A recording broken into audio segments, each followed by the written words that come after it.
Lalu pada tahap awal konseling, hal yang saya lakukan sebagai konselor adalah menerima dengan hangat dan apa adanya.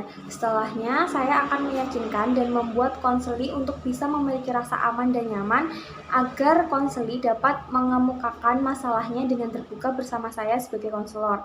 Setelah itu, saya akan meyakinkan konseli untuk jangan ragu menceritakan apa yang dialami tanpa takut dan tidak percaya kepada saya.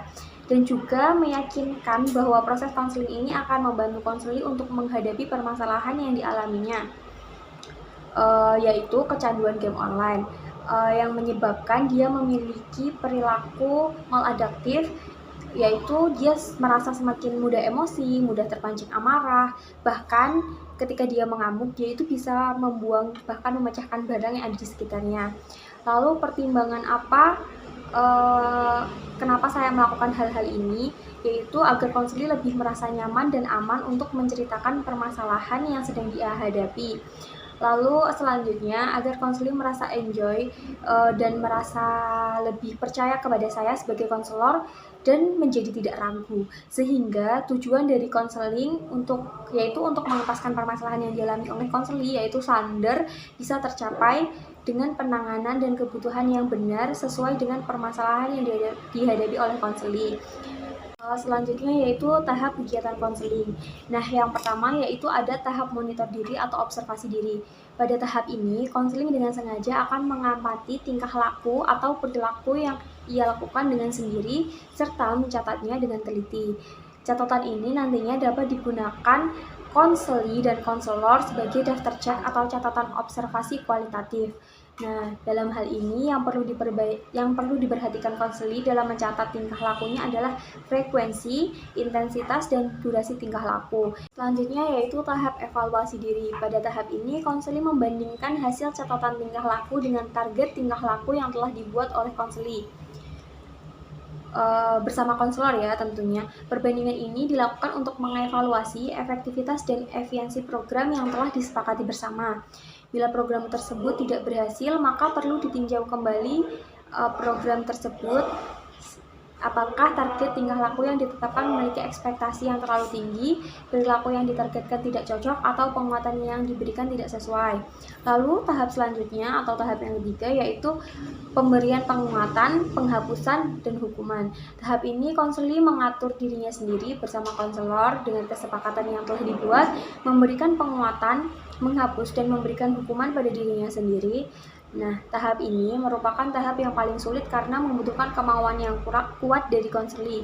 Karena untuk melaksanakan program yang telah dibuat ini agar permasalahan yang dialami oleh konseli itu bisa terselesaikan. Selanjutnya, pertanyaan atau kegiatan yang akan diajukan yang menunjukkan kekhasan dari teknik yang saya berikan. Teknik yang saya gunakan yaitu kontrol diri dan self interaction. Dalam hal ini, Sander sudah mengerti permasalahan yang ia alami dan ingin mengubah perilaku maladaptif yang ia rasakan. Nah, konselor dan konseli dapat melakukan kontrak perilaku, sehingga ketika konseli dapat mengontrol dirinya, dia akan mendapatkan reward. Lalu sebaliknya, ketika konseli melanggar kontrak perilaku yang telah disepakati bersama, dia akan mendapatkan hukuman.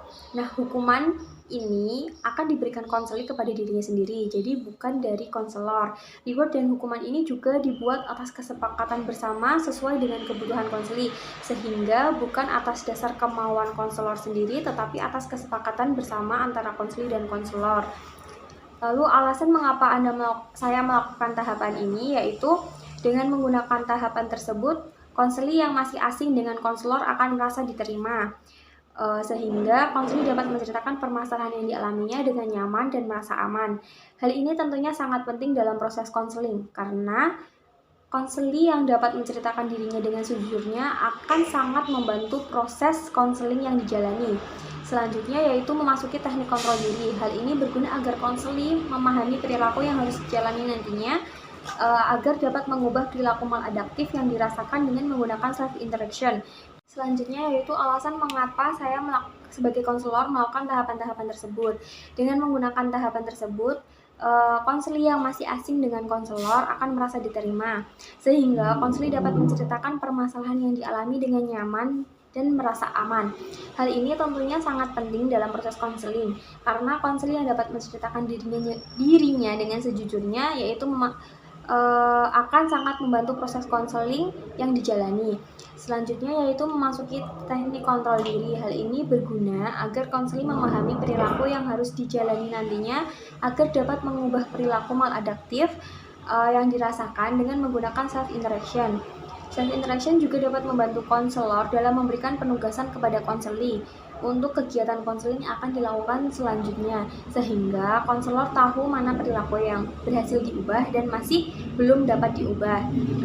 Nantinya dari self interaction atau tadi ya perilaku-perilaku yang sudah dicatat yang selama ini sudah dijalani oleh konseli bisa dibuat evaluasi untuk pertemuan selanjutnya.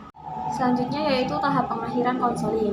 Nah, yang saya lakukan dalam tahap pengakhiran yaitu yang pertama, saya sebagai konselor akan meminta konseling untuk merangkum semua yang sudah dilaksanakan dalam proses konseling.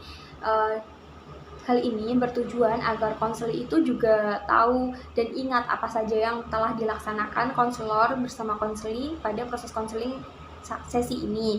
Nah, dalam tahap pengakhiran, saya selaku konselor juga akan meminta konseli untuk menjalankan kontrak perilaku yang ingin dicapai sesuai dengan kesepakatan yang sudah disepakati konselor dengan konseli secara bersama. Selanjutnya yaitu mengajak konseli agar memiliki keyakinan bahwa mampu mengatur hidupnya menjadi lebih teratur dan mampu mengendalikan diri lebih baik. Hal ini berguna agar konseli dapat menyelesaikan permasalahannya, yaitu kecanduan game online. Selanjutnya yaitu saya sebagai konselor akan memberikan penugasan yang telah disepakati bersama. Penugasan yang saya berikan ini adalah konseli diminta untuk konsisten menjalankan kontrak perilaku tersebut sesuai dengan apa yang ingin dicapai konselor dan konseli. Lalu dalam 2 minggu apakah akan ada perubahan, dan dalam 2 minggu ini akan diadakan pertemuan untuk konseling selanjutnya untuk membahas kontrak perilaku tersebut. Apakah kontrak perilaku tersebut sudah dilaksanakan atau belum sehingga terjadi perubahan perilaku atau belum ada perubahan perilaku. Lalu selanjutnya yaitu tindak lanjut yang akan dilakukan kepada konseli, yaitu sander. Tindak lanjut yang dilakukan untuk sander adalah melihat penugasan yang diberikan dilakukan dengan konsisten atau tidak. Jadi sesi kedua yang akan diadakan untuk melihat seberapa besar konsistennya sander sebagai konseli terhadap keinginan untuk sander ini berubah menjadi lebih baik. Jadi perilaku maladaptif seperti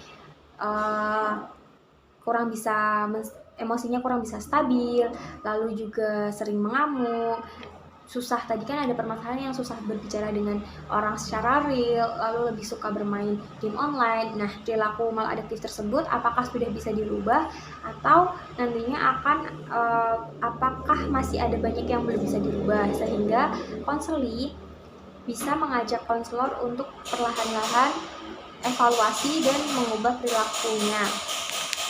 Sekian penjelasan dari saya, kurang lebihnya mohon maaf. Wassalamualaikum warahmatullahi wabarakatuh.